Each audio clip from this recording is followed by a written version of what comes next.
and welcome back to our October edition of our Digital Sales Spotlight. My name is Alicia Von Bokel. I am with Merritt. Today, I want to ask you all how each of you measures success at your store. Is it a dealership-wide number like volume, number of units sold at any given point in time?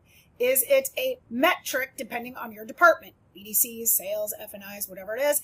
And then where do you go to consistently get whatever data point that is? So I bring this topic up because it's something that it's a conversation that we have with our stores often. What is a good pick your pleasure metric, right? Close rate, appointment set rate, show rate, whatever it is. The answer to those questions isn't always a simple, easy one, black and white to come up with, right? It's not a blanketed, your close rate should be X percent, and that's just what it should be, because it really depends on dealership. Sometimes it's also a little tricky to measure because data can always be manipulated, especially the data in our CRM. Let's just say I get 100 opportunities at any given point in time. I sell 10 units off of those 100 opportunities. I have a 10% close rate. Now let's say I take the same 100 opportunities. I mark a quarter of them bad in my CRM for whatever rhyme or reason.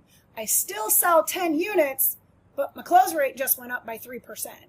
Does that mean I'm running at 3% more effective and efficient, manner? Of course not. It's just how I manipulated the data. So it's less about what the number is. And it's the same for any CRM metric that you're going to pull, right? Set rate, show rate, whatever. If you have a BDC that smiles and dials and makes 200 phone calls a day, they talk to 10 people. Are they a more effective and efficiently run department than somebody that makes 10 phone calls and talks to 2? The metrics are going to be the same, right? It's more about measuring your output compared to the result. And sometimes that's difficult to get at. So what I would say, as you're thinking to yourself, well, where am I now? What metric should I measure? Is that good or bad? It's less about what the actual metric is, right? Don't look at your close rate and say, well, is that a good close rate or a bad close rate? Think of it this way. What is my close rate today? What is my true actual close rate today? And what do I do to make that 1% better tomorrow or next week or next month? What is the total number of units I sold this month?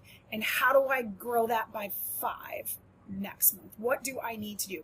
And that takes process training. That's having a plan, making sure we're working towards a plan, and making sure our plan works, right? That is truly operating in an effective and efficient manner.